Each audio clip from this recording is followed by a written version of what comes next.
Welcome to trigger with Sundar. దేశానికి Olympic medal తెచ్చిన ఏకైక మహిళా రెజ్లర్ ఆడబిడ్డ అరాచకం ముందు ఓడిపోయింది. ఇక అరాచకాన్ని తట్టుకోలేము, ఇక భరించలేమని చెప్పేసి ఆటకు స్వస్తి పలికింది. దేశం ముందు కన్నీళ్లు పెట్టుకుంది.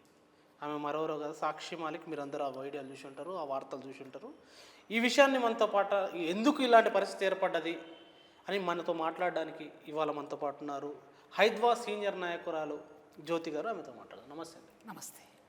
ఎట్లా చూడాలండి సాక్షి మాలిక్ ఇట్లా విరమించడాన్ని, ఆటకు స్వస్తి పలికి కన్నీళ్ళ పర్యంతం అవ్వడాన్ని? రెజ్లింగ్ వ్యవస్థలో జరుగుతున్న అనేక అవకతవకలు, అక్కడ జరుగుతున్న లైంగిక వేధింపులు, మహిళా రెజ్లర్లు ఎదుర్కొంటున్న అనేక రకాలైన వేధింపులు, ఇవన్నీ మన దేశవ్యాప్తంగా మనందరి కళ్ళ ముందు ఆవిష్కరించారు. తను సాక్షి మాలిక్తో పాటు వినేష్ పోగట్, బజరంగ్ పునియా, వీళ్ళంతా మన కళ్ళ ముందు, వాళ్ళతో పాటు మైనర్ బాలిక, వీళ్ళంతా కూడా ఉన్నారు రెజ్లర్లు. ఆ అంశము దేశవ్యాప్తంగా పెద్ద చర్చనీయాంశమై రెజ్లింగ్ సమాఖ్య, అక్కడ జరుగుతున్న అనేక అవకతవకలు ఇవన్నీ మనందరి దృష్టికి వచ్చినాయి. ఇవన్నీ ఆలోచిస్తున్న సందర్భంగా ఇప్పటికైనా మహిళా రెజ్లర్లకు న్యాయం జరుగుతుంది, అక్కడ వాళ్ళు ఎటువంటి భయం లేకుండా వాళ్ళ క్రీడా సామర్థ్యాన్ని వెలికి చూపడానికి అవకాశాలు అక్కడ ఉంటాయని ఎదురు చూస్తున్న తరుణంలో నిన్ననే ఒక వార్త, భారత రెజ్లింగ్ సమాఖ్య కొత్త అధ్యక్షుడిగా సంజయ్ సింగ్ ఎన్నికైనాడని. అది సంజయ్ సింగ్ ఎవరు ఏంటి అన్నప్పుడు, ఎవరైతే గతంలో భారత రెజ్లింగ్ సమాఖ్యకు అధ్యక్షుడిగా ఉన్నటువంటి బ్రిజ్భూషణ్కు అత్యంత సన్నిహితుడు, బిజినెస్ పార్ట్నర్ కూడా. అదొకటే కాదు, అనేక అంశాలు ఈ ఎన్నికలు జరుగుతున్న తరుణంలో తన ప్యానెల్ గెలిపించుకోవాలని, సంజయ్ సింగ్ ప్యానెల్ గెలిపించుకోవాలని క్యాంపెయిన్లో పాల్గొన్నాడు.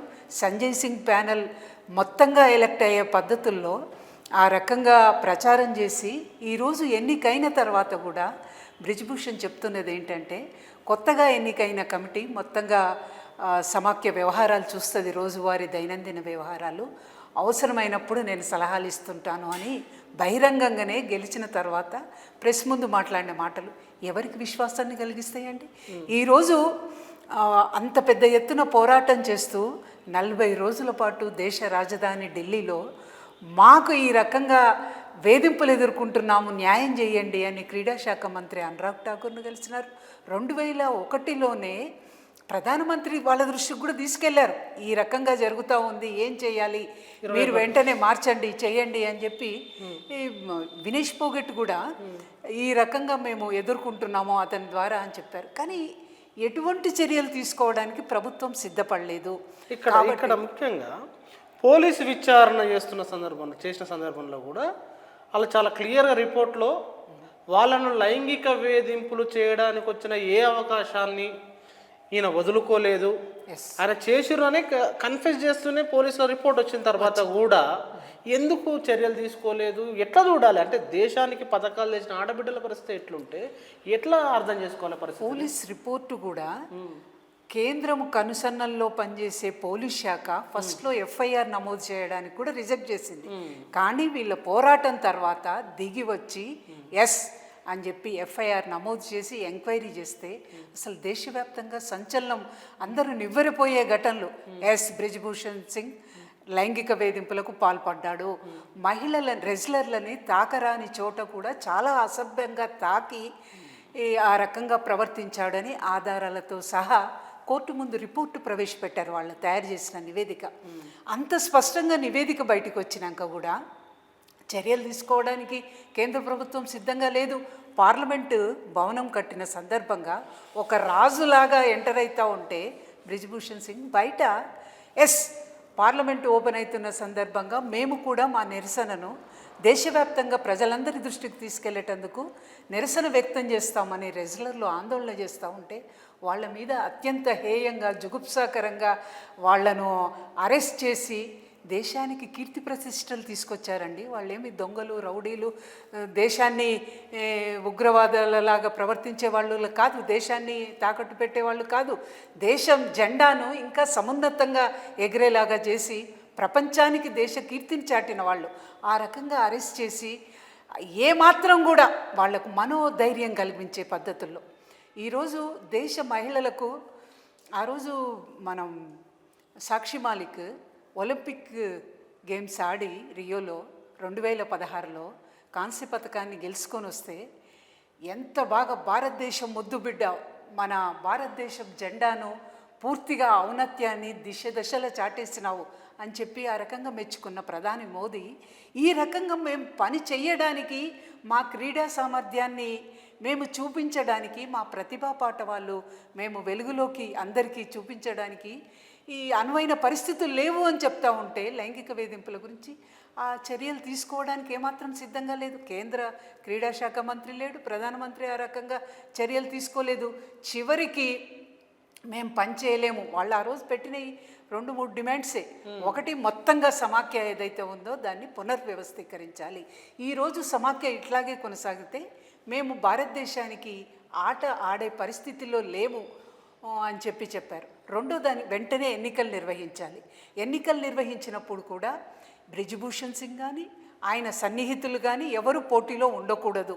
ఇది కూడా దీనికి కూడా ఒప్పుకున్నది అప్పుడు ప్రభుత్వం. మూడోది ఆయన రిజైన్ చేయాలన్నారు. సరే ఎన్నికలు మీకు వెంటనే జరిపిస్తాం, ఆయన సన్నిహితులు పోటీ చేయకుండా చూస్తాం. కొడుకు ప్రతీక్ పోటీలో లేడు, అల్లుడు విశాల్ సింగ్ లేడు. కానీ ఈయన పరిస్థితి ఏంటి? సంజయ్ సింగ్ అత్యంత సన్నిహితుడు, బిజినెస్ పార్ట్నర్, ఆయన కనుసన్నల్లో నడిచే వర్గం. ఆయన ప్యానెల్ మొత్తంగా 15 మందికి 13 మంది ఎలక్ట్ అయ్యి ఉంటే ఏ రకంగా వీళ్ళు మాకు న్యాయం జరుగుతుంది అని ఆలోచించగలరు ఈరోజు. అందుకనే ఆ పరిస్థితిని అంతా గమనించిన తర్వాత చెప్పింది, ఒకవేళ మహిళా అధ్యక్షురాలుగా కనుక ఎన్నికయ్యి ఉంటే అనిత, తను కూడా కామన్వెల్త్ క్రీడల్లో బంగారు పథకాన్ని సాధించింది, ఆమె పోటీలో ఉంది. ఆమె కనుక ఎన్నికయ్యి ఉంటే మా పరిస్థితి చాలా ఇదిగా ఉండేది. కనీసం ఆ 15 మంది సభ్యుల్లోనైనా ఒక్కరు కూడా మహిళా, కనీసం ఆ 15 మంది సభ్యుల్లో మహిళా సభ్యురాలు లేరు. ఇది ఎట్లా మహిళల ఎంత దారుణం అండి. దేశవ్యాప్తంగా కోడై కూస్తుంది మహిళా రెజ్లర్ల మీద లైంగిక వేధింపులు జరుగుతూ ఉన్నాయి. అక్కడ వినేవాళ్ళు లేరు, పట్టించుకునే వాళ్ళు లేరంటే ఎన్నికలు జరిగేటప్పుడైనా ఆ 15 స్థానాల్లో 3, 4 మహిళల కోసమే కేటాయిస్తే ఈరోజు మహిళలు అక్కడ ఎన్నికై వచ్చే పరిస్థితి కదా. మహిళలకు తమ మీద కొన్ని ఇంటర్నల్గా జరుగుతున్న బాధలు చెప్పుకోవాలంటే పురుషులకు చెప్పుకోలేరండి, మహిళలే ఉండాలి. ఈరోజు మేము మహిళా సంఘాలకు కూడా పని చేసే ప్రదేశాలలో మహిళల మీద లైంగిక వేధింపులు అరికట్టబడాలంటే ఎక్కడికక్కడ ఫిర్యాదుల కమిటీలు, ఇంటర్నల్ కంప్లైంట్స్ కమిటీలు ఏర్పాటు చేయాలని కొట్లాడి సాధించుకున్నాం. ఆ రకంగా మార్గదర్శకత్వాలు ఇచ్చారు. కానీ అందులో చాలా స్పష్టంగా చైర్పర్సన్ మహిళే ఉండాలి, స్పష్టంగా ఉంది. మెజారిటీ సభ్యులు మహిళలే ఉండాలి. ఎందుకని ఇవన్నీ? లైంగిక వేధింపులు అనేది ఒక ప్రధానమైన సమస్యగా శ్రామిక మహిళలకు, పని ప్రదేశాల్లో లైంగిక వేధింపులు ఎదుర్కొంటున్న మహిళలకు వస్తున్న ప్రధానమైన సమస్య. ఈరోజు రెజ్లర్లతో కూడా అదే పరిస్థితి కదా. ప్రభుత్వం ఎందుకు పట్టించుకోలేదు? ఎందుకని ఆ రకమైన పరిస్థితులు వాళ్ళు అడిగిన పద్ధతుల్లో చర్య తీసుకోవడానికి ఎందుకు సిద్ధపడలేదని మేము ప్రశ్నిస్తూ ఉన్నాం. ఇక్కడ ఇంకోటండి, అంతర్జాతీయ రెజ్లింగ్ సమాఖ్య కూడా చర్యలు తీసుకోమని చెప్పినప్పటికీ కూడా అసలు ఎందుకు భారతదేశ ప్రతిష్టను దిగజార్చడానికి కూడా వెనకపోకుండా ఒక మనిషికి వెనకేసుకురావడానికి ఎట్లా చూడాలి? ఏం చెప్పదలుచుకుంది మోదీ నాయకత్వంలోని కేంద్రంలో ఉన్న ప్రభుత్వం అని నేను ప్రశ్నిస్తూ ఉన్నాను. ఈరోజు మహిళలు రాజకీయ రంగంలోకి రావాలా, మహిళల సాధికారత కోసం కృషి చేస్తానని 1/3 రిజర్వేషన్ల చట్టం తీసుకొస్తున్నానని మొన్న పార్లమెంటు సెషన్ హడావుడిగా పెట్టి ఆమోదింపజేసిండు.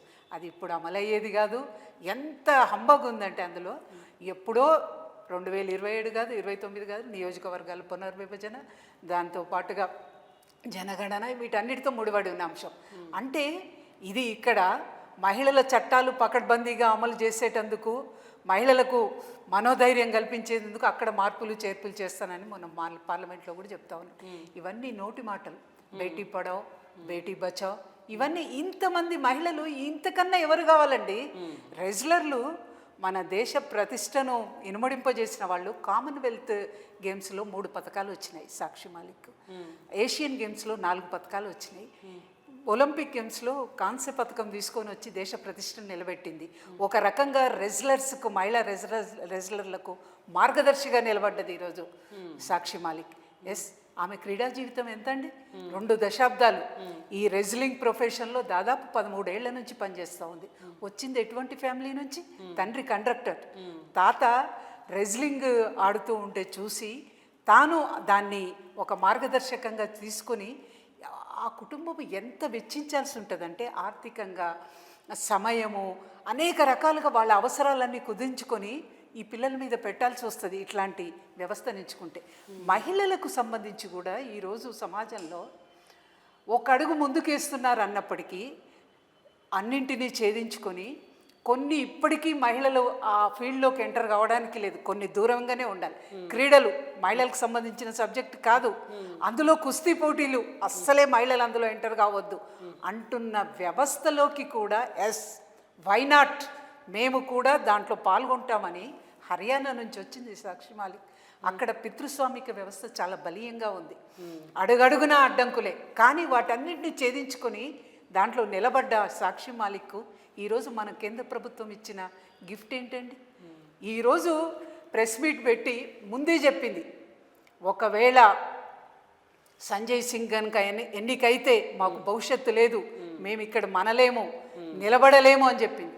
రిజల్ట్ రాగానే ప్రెస్ మీట్ పెట్టి ఆయు పట్టు లాంటి షూ తీసుకొచ్చి టేబుల్ మీద పెట్టి నేను ఇక ఈ రెజ్లింగ్ దాంట్లో నేను కొనసాగలేను, నేను దీని నుంచి నిష్క్రమిస్తున్నా అని చెప్పి కళ్ళు చెమ్మగిల్లిన కళ్ళతోని, బాధాతప్త హృదయంతో ప్రెస్ ఎంటబడినగానే వెళ్ళిపోయి కారికి వెళ్ళిపోయింది. ఎంత బాధపడి ఉంటుంది ఆ అమ్మాయి. ఇదేనా నువ్వు భారతదేశం తలదించుకోవాలన్నా, సాక్షి మాలిక్ తలదించుకోవాలన్నా, ఈ ప్రభుత్వం తలదించుకోవాలన్నా? ప్రభుత్వం ఖచ్చితంగా, కేంద్ర ప్రభుత్వం బాధ్యత ఉంది. ఈరోజు సాక్షి మాలిక్ చేసిన తప్పేంటి? నిలబడ్డది. అమ్మాయి చరిత్ర చూసినా కానీ అనేక గెలుపులు చూసింది, ఓటమిలు చూసింది, అనేక రకాలైన ఒడిదుడుకులు చూసింది. కానీ ఒడిదుడుకులు వచ్చినప్పుడల్లా తట్టుకొని నిలబడింది. ఆటలో నిలబడ్డది, జీవితంలో నిలబడ్డది, పోరాడింది, ఎక్కడ వెనక్కి తగ్గదు సాక్షి మాలిక్.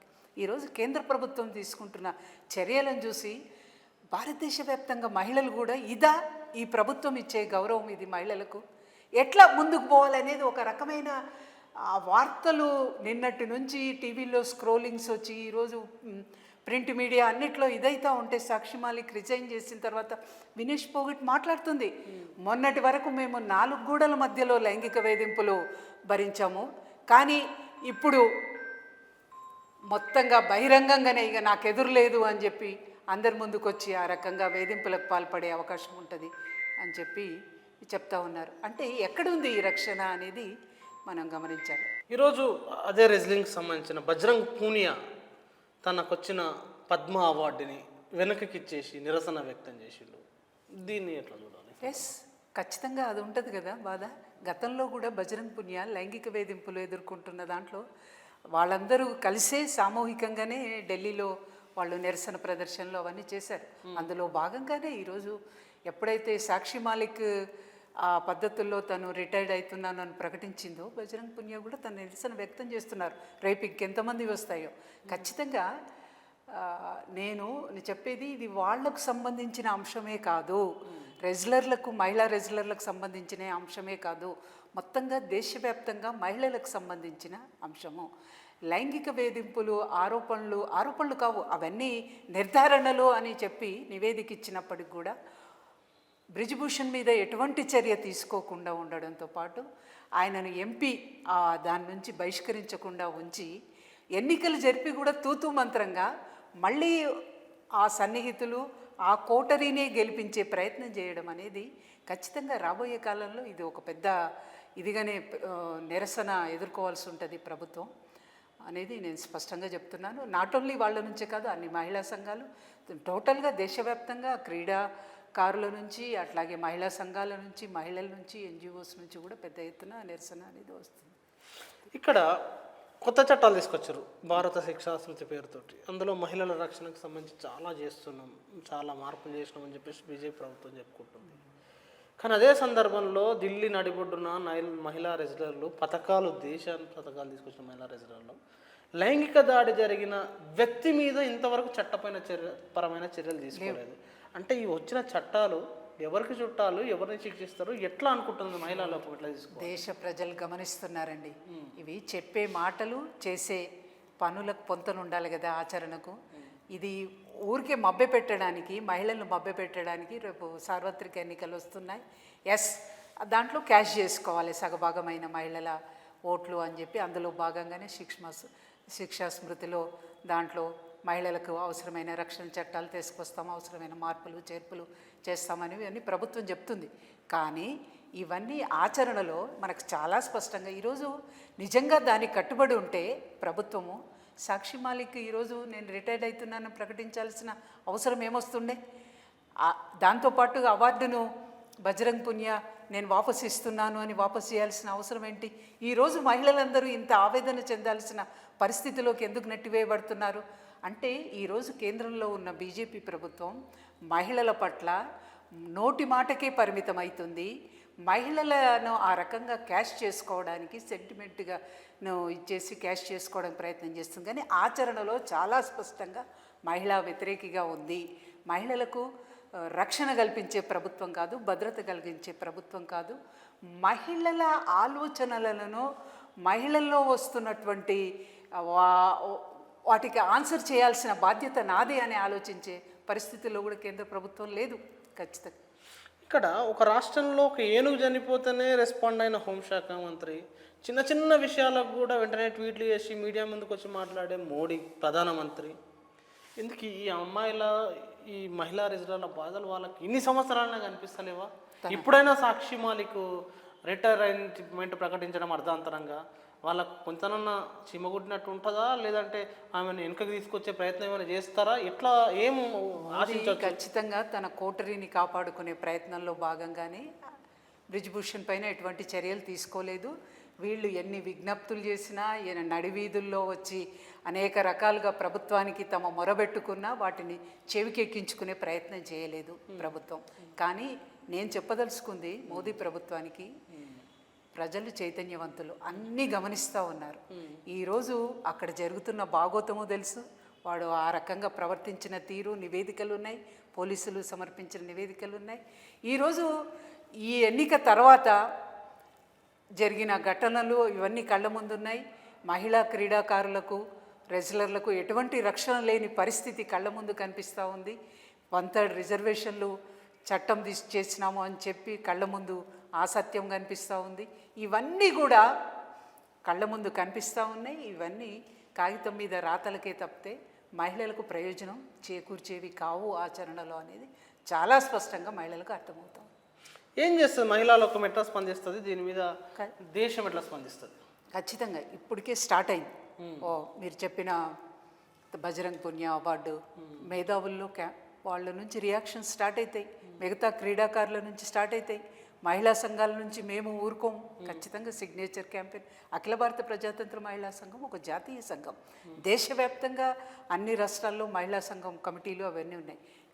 మహిళల లోపలికి తీసుకెళ్ళి కేంద్రంలో ఉన్న బీజేపీ ప్రభుత్వం మహిళల పట్ల అనుసరిస్తున్న వైఖరి వాళ్ళ లోపలికి తీసుకెళ్ళి ఆ రకంగా క్యాంపెయిన్ చేసి సిగ్నేచర్ క్యాంపెయిన్, అదే రకంగా వాళ్ళకు అండగా నిలబడు, ఈ పద్ధతిలో రాబోయే కాలంలో కేంద్రంతో సంప్రదించి కూడా మా యాక్టివిటీని వాటిని మేము ప్లాన్ చేసుకుంటాం.